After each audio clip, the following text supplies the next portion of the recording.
Le dernier jour d'un condamné. Victor Hugo. Chapitre 34. Une heure vient de sonner, je ne sais pas laquelle. J'entends mal le marteau de l'horloge. Il me semble que j'ai un bruit d'orgue dans les oreilles. Ce sont mes dernières pensées qui bourdonnent. À ce moment suprême où je me recueille dans mes souvenirs, j'y trouve mon crime avec horreur. Mais je voudrais me repentir davantage encore. J'avais plus de remords avant ma condamnation. Depuis, il semble qu'il n'y ait plus de place que pour les pensées de mort. Pourtant, je voudrais bien me repentir beaucoup. Quand j'ai rêvé une minute de ce qu'il y a de passé dans ma vie et que j'en reviens au coup de hache qui doit la terminer tout à l'heure, je frissonne comme d'une chose nouvelle. Ma belle enfance, ma belle jeunesse, étoffe dorée dans l'extrémité et sanglante. Entre alors et à présent, il y a une rivière de sang, le sang de l'autre et le mien. Si on lit un jour mon histoire, après tant d'années d'innocence et de bonheur, on ne voudra pas croire à cette année exécrable qui s'ouvre par un crime et se clôt par un supplice. Elle aura l'air dépareillée. Et pourtant, misérable loi et misérables hommes, je n'étais pas un méchant. Oh, mourir dans quelques heures et penser qu'il y a un an, à pareil jour, j'étais libre et pur. Que je faisais mes promenades d'automne, que j'errais sous les arbres, et que je marchais dans les feuilles. Chapitre 35. En ce moment même, il y a tout auprès de moi, dans les maisons qui font cercle autour du palais et de la Grève, et partout dans Paris, des hommes qui vont et viennent, causent et rient, lisent le journal, pensent à leurs affaires, des marchands qui vendent, des jeunes filles qui préparent leurs robes de bal pour ce soir, des mères qui jouent avec leurs enfants. Chapitre 36. Je me souviens qu'un jour, étant enfant, j'allais voir le bourdon de Notre-Dame. J'étais déjà étourdi d'avoir monté le sombre escalier en colimaçon, d'avoir parcouru la frêle galerie qui lie les deux tours, d'avoir eu Paris sous les pieds, quand j'entrai dans la cage de pierre et de charpente d'où pend le bourdon, avec son battant qui pèse 1 millier. J'avançai en tremblant sur les planches mal jointes, regardant à distance cette cloche si fameuse, parmi les enfants et le peuple de Paris, et ne remarquant pas sans effroi que les auvents couverts d'ardoises qui entourent le clocher de leurs pans inclinés étaient au niveau de mes pieds. Dans les intervalles, je voyais, en quelque sorte, à vol d'oiseau, la place du parvis Notre-Dame et les passants comme des fourmis. Tout à coup, l'énorme cloche tinta, une vibration profonde remua l'air, fit osciller la lourde tour. Le plancher sautait sur les poutres. Le bruit faillit me renverser. Je chancelai, prêt à tomber, prêt à glisser sur les auvents d'ardoises en pente. De terreur, je me couchai sur les planches, les serrant étroitement de mes 2 bras, sans parole, sans haleine, avec ce formidable tintement dans les oreilles, et, sous les yeux, ce précipice, cette place profonde où se croisaient tant de passants paisibles et enviés. Eh bien, il me semble que je suis encore dans la tour du Bourdon.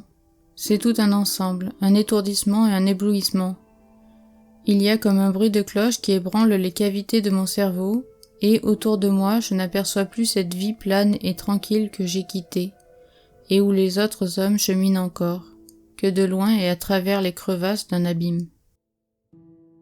Chapitre 37. L'hôtel de ville est un édifice sinistre, avec son toit aigu et roide, son clocheton bizarre, son grand cadran blanc, ses étages à petites colonnes, ses 1000 croisées, ses escaliers usés par les pas, ses 2 arches à droite et à gauche, il est là, de plein pied avec la Grève, sombre, lugubre, la face toute rongée de vieillesse, et si noir qu'il est noir au soleil. Les jours d'exécution, il vomit des gendarmes de toutes les portes, et regarde le condamné avec toutes ses fenêtres. Et le soir, son cadran, qui a marqué l'heure, reste lumineux sur sa façade ténébreuse. Chapitre 38. Il est 1h15. Voici ce que j'éprouve maintenant. Une violente douleur de tête, les reins froids, le front brûlant. À chaque fois que je me lève ou que je me penche, il me semble qu'il y a un liquide qui flotte dans mon cerveau et qui fait battre ma cervelle contre les parois du crâne. J'ai des tressaillements convulsifs et de temps en temps la plume tombe de mes mains, comme par une secousse galvanique. Les yeux me cuisent comme si j'étais dans la fumée. J'ai mal dans les coudes. Encore 2h45 et je serai guéri. Chapitre 39. Ils disent que ce n'est rien, qu'on ne souffre pas, que c'est une fin douce, que la mort de cette façon est bien simplifiée. Et qu'est-ce donc que cette agonie de 6 semaines, et ce râle de tout un jour? Qu'est-ce que les angoisses de cette journée irréparable, qui s'écoule si lentement et si vite? Qu'est-ce que cette échelle de torture qui aboutit à l'échafaud? Apparemment, ce n'est pas là souffrir. Ne sont-ce pas les mêmes convulsions que le sang s'épuise goutte à goutte ou que l'intelligence s'éteigne pensée à pensée? Et puis, on ne souffre pas. En sont-ils sûrs? Qui le leur a dit?